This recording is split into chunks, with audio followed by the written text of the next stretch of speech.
What if some of the boldest stories old Hollywood ever told were hidden right in front of you? Not banned, not erased, just quietly disguised. These films played in packed theaters, earned awards, and shaped careers, yet most viewers never noticed what they were really saying about identity, about fear, about connection that could not be named out loud. Halfway through this list, one film changes how you see an entire era, and by the end, you may realize you missed far more than you think. Number 15, Tea and Sympathy, 1956. This film begins quietly, almost politely, and that is exactly how it gets away with everything it says. Tea and Sympathy tells the story of a sensitive boarding school student who does not fit the rigid mold of what a young man is expected to be. He is artistic, gentle, uninterested in rough traditions, and for that, he becomes a target. What makes this film remarkable is not what it states directly, but what it allows the audience to feel. In 1956, Hollywood could not openly discuss identity outside strict rules, so the film uses glances, pauses, and uncomfortable silences instead. Every scene carries tension, not from action, but from judgment. Teachers watch, classmates whisper, expectations press in from every side. The adult characters are just as conflicted. They want to help, but they are also trapped by the era they live in. Sympathy becomes complicated. Kindness becomes risky. The film understands that damage is not always loud. Sometimes it comes from constant correction, constant suspicion, constant pressure to perform. Over time, Tea and Sympathy became controversial not because of what it showed, but because of what it implied. Viewers understood the message even when it was never spoken. That quiet bravery is why this film still matters. It trusted the audience to connect the dots, and they did. Number 14, Victim, 1961. Victim does something almost unthinkable for its time. It speaks plainly, calmly, without disguise. This British film follows a respected lawyer drawn into a web of fear and secrecy after learning that people like him are being targeted through pressure and exposure. His success cannot protect him. His reputation cannot save him. What shocked audiences in 1961 was not just the story, but the tone. Victim refuses melodrama. It treats its subject with seriousness and dignity. The main character is not painted as tragic or broken. He is thoughtful, professional, and deeply human. The danger comes not from who he is, but from a society ready to punish him for being known. The film builds tension through conversations, not action. Doors closing, phones ringing, meetings held behind careful smiles. Every decision carries weight because the cost of honesty is enormous. Watching it today, the restraint feels deliberate and powerful. Victim changed how cinema could approach identity. It proved that audiences were ready for honesty, even if institutions were not. For many viewers at the time, this was the first film that reflected their reality without mockery or fear tactics. Quietly, it cracked the wall, and once cracked, it never fully closed again. Number 13, The Children's Hour, 1961. Few films demonstrate the power of a rumor as clearly as The Children's Hour. The story centers on two women running a school whose lives unravel after a single false claim spreads through whispers and half-truths. No proof is required, no confrontation needed. The damage moves faster than any defense. What makes this film unsettling is how realistic it feels. There are no villains twirling mustaches, just people reacting to discomfort. Parents pulling children away, friends going silent, authority figures choosing distance over clarity. The accusation itself remains vague, yet its impact is absolute. Hollywood handled this story carefully, but not gently. The film allows space for reflection, guilt, and internal struggle. One character begins to question herself, not because she has done anything wrong, but because the world insists on defining her.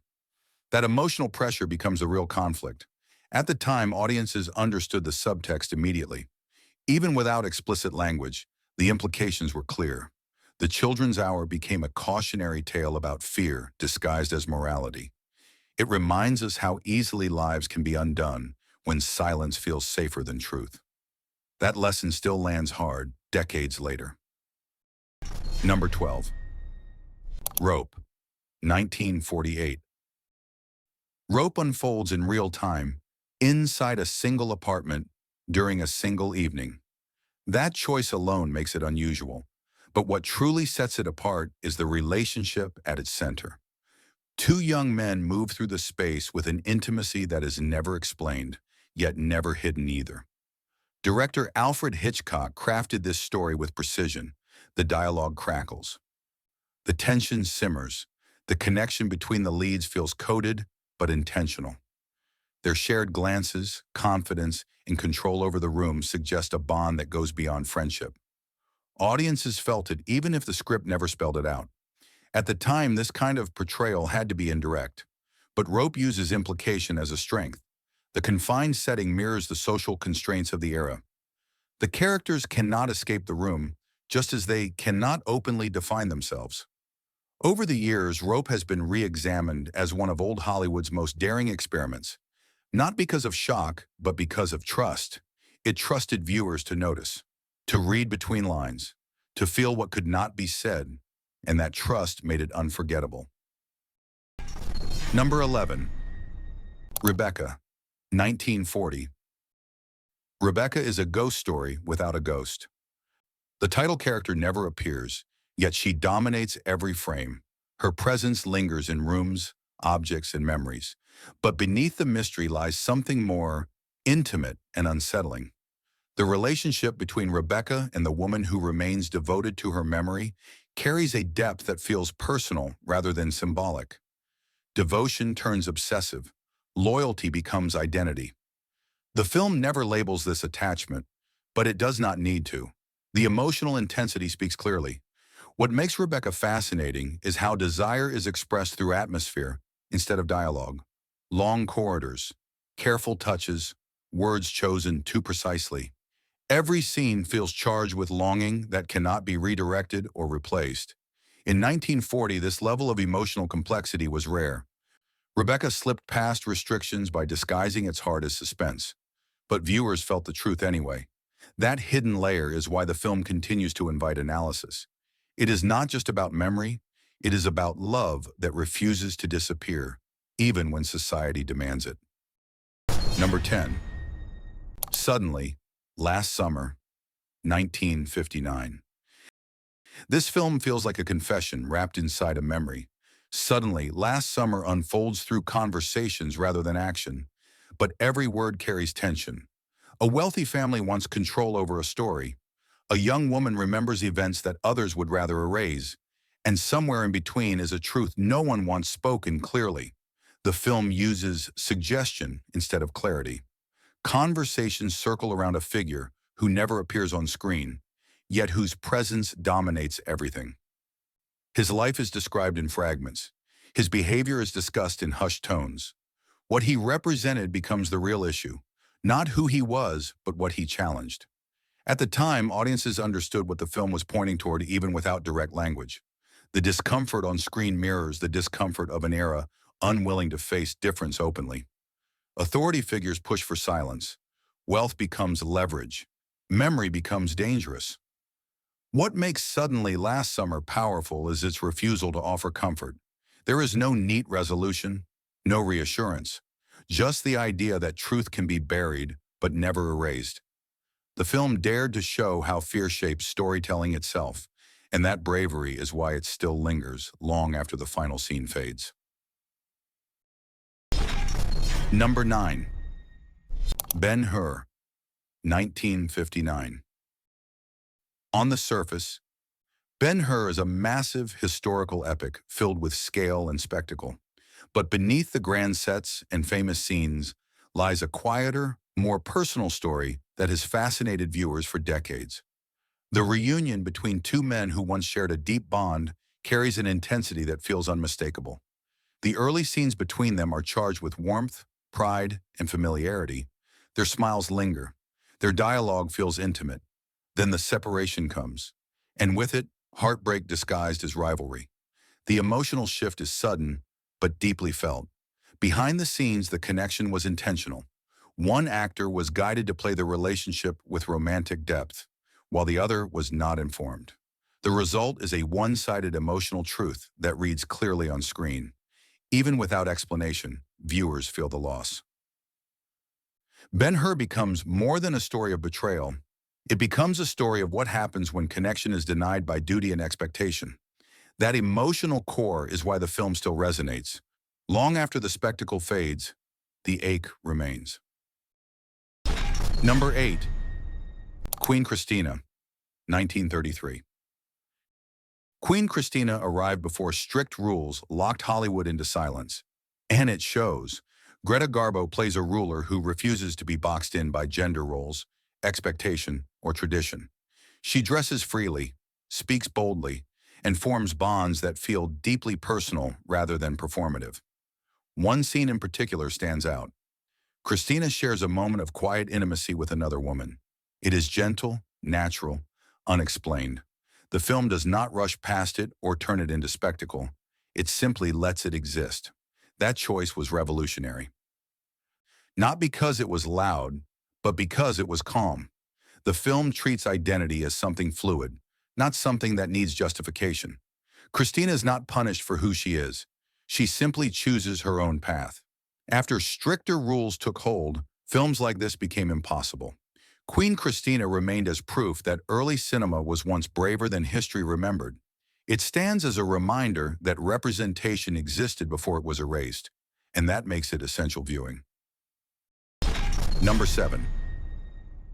Strangers on a Train, 1951. This film thrives on obsession. One man meets another by chance, and what follows is not friendship, but fixation. The connection feels immediate, unbalanced, intense. The camera lingers on expressions that suggest fascination rather than coincidence. Alfred Hitchcock understood subtext better than most. He frames this relationship with visual cues that speak louder than dialogue. Close proximity, stolen looks, repeated encounters that feel deliberate rather than accidental. The tension is emotional before it ever becomes narrative. The obsessed character mirrors traits often assigned to outsiders in that era. He is charming, unpredictable, isolated. His interest crosses boundaries that society refused to name, and that refusal creates unease. Strangers on a Train works because it uses coded language to explore desire that cannot be expressed openly. The result is a psychological portrait that feels unsettling because it is honest. Even today, the film's intensity feels modern, and that is no accident. Number 6. The Lost Weekend, 1945. At first glance, The Lost Weekend is about addiction and isolation. But beneath that story lies something quieter and more personal. The main character drifts through the city feeling disconnected, ashamed, and misunderstood. His struggle is internal as much as external. The film portrays loneliness with unusual sensitivity for its time. The character avoids mirrors, hides in conversations, feels watched even when alone. These moments resonate with viewers who recognize what it means to feel out of place without explanation. Certain scenes carry coded encounters that hint at identity conflict. They are brief, restrained, and easy to miss. But together, they paint a picture of someone wrestling with more than one kind of denial. The Lost Weekend earned praise for its honesty, but its deeper layer went largely unspoken. That silence was part of the era. Yet audiences who live similar lives recognize themselves immediately. That quiet recognition is why the film still matters. It spoke without speaking, and sometimes that is the loudest message of all. Number 5. Advise and Consent, 1962. Advise and Consent looks like a serious political drama, but beneath the formal speeches and closed-door meetings lies one of old Hollywood's most sobering portrayals of fear and exposure. The film follows the confirmation process of a government official while quietly revealing how personal history can be used as leverage. One character lives under constant pressure, not because of anything he has done wrong, but because of who he once trusted. His past becomes a silent threat. Conversations feel guarded. Smiles feel rehearsed. Every interaction carries the risk of being seen too clearly. What makes this film hit hard is how ordinary the situation feels. There is no villain monologue, no dramatic reveal, just a system that quietly rewards conformity and punishes difference. The character's isolation grows scene by scene, and the audience feels the weight of that fear. In 1962, this was daring storytelling. The film did not soften the consequences or offer easy comfort. It showed how silence can be enforced without shouting. Advise and consent remains powerful because it tells a truth many films avoided. Sometimes the greatest danger is simply being known. Number 4. Mädchen in Uniform, 1931. This film arrived before strict rules reshaped cinema, and its tenderness feels almost unreal because of it. Mädchen in Uniform is set in a strict boarding school where discipline and obedience are valued above emotion. Yet within that rigid world, a genuine bond quietly forms. The connection is gentle, built on kindness, on feeling seen for the first time. The film treats this affection with sincerity rather than fear. There is no rush to explain it away or turn it into a lesson. It simply exists. What shocked audiences later was how respectfully the story unfolds. Authority figures represent control and expectation, while the emotional bond represents warmth and understanding. The contrast is clear, and the film never punishes feeling itself. For decades, Mädchen in Uniform was overlooked or dismissed as a curiosity. But today it stands as proof that early cinema was capable of compassion long before it was forced into silence. Its quiet honesty makes it one of the most important films on this list. Number 3. Cabaret, 1972. Cabaret wears a smile, but it is not a happy film. Set in a world of music and nightlife, it slowly reveals how freedom and fear can exist side by side. Characters express themselves openly on stage, yet struggle with identity and loyalty off it. One relationship in particular stands out for its honesty. It is fluid, complicated, unrestricted by labels, and that openness feels radical even today. The film does not judge, it observes. What makes Cabaret powerful is how it connects personal expression with social change. Joy feels fragile, confidence feels temporary. The film understands that visibility can feel like safety one moment and risk the next. Unlike earlier films that relied on coding, Cabaret speaks more plainly. It reflects a turning point where cinema began trusting audiences with truth. That blend of style and substance is why it remains unforgettable. It dances, yes, but it also warns. Number 2. Rebecca, 1940. Rebecca returns near the top of this list because its emotional weight never weakens with time. The title character is never seen, yet she controls every room, every conversation, and every memory. Her absence feels louder than presence. From the moment the story begins, her influence shapes how people behave, speak, and even breathe. The devotion shown toward Rebecca goes far beyond admiration. It becomes identity. Her room remains untouched. Her belongings are treated like relics. Every detail is preserved as if letting go would mean losing oneself entirely. This loyalty feels deeply personal, not performative. It is quiet, intense, and unresolved. What makes Rebecca extraordinary is how emotion is communicated without explanation. The film never pauses to define feelings or assign labels. Instead, it relies on atmosphere. Long hallways, repeated gestures, heavy silences that linger just a second too long. Viewers feel the attachment even when it is never named. That restraint is what gives the film its power. Rather than telling you what to think, Rebecca allows you to sense it. Decades later, it remains one of the clearest examples of coded storytelling done with confidence. It proves that implication can last longer than declaration. Rebecca does not ask permission to be felt. It simply is. Number 1. Rope, 1948. Rope earns the top position because it is fearless without ever raising its voice. The entire film takes place in one apartment, during one gathering, unfolding almost in real time. That choice creates pressure, but the real tension comes from the connection at the center of the story. Two men move through the room with complete coordination. They finish each other's thoughts, share glances without explanation, operate as a unit rather than individuals. Their bond is never explained, never defended, and never questioned on screen. That silence is intentional. The camera treats them as partners. Their confidence comes from shared understanding. Their unease comes from the possibility of being noticed. The audience senses the imbalance immediately. Something intimate exists here. Something unspoken but undeniable. Alfred Hitchcock designed Rope as a challenge. Could he show something audiences would recognize without naming it? The answer was yes.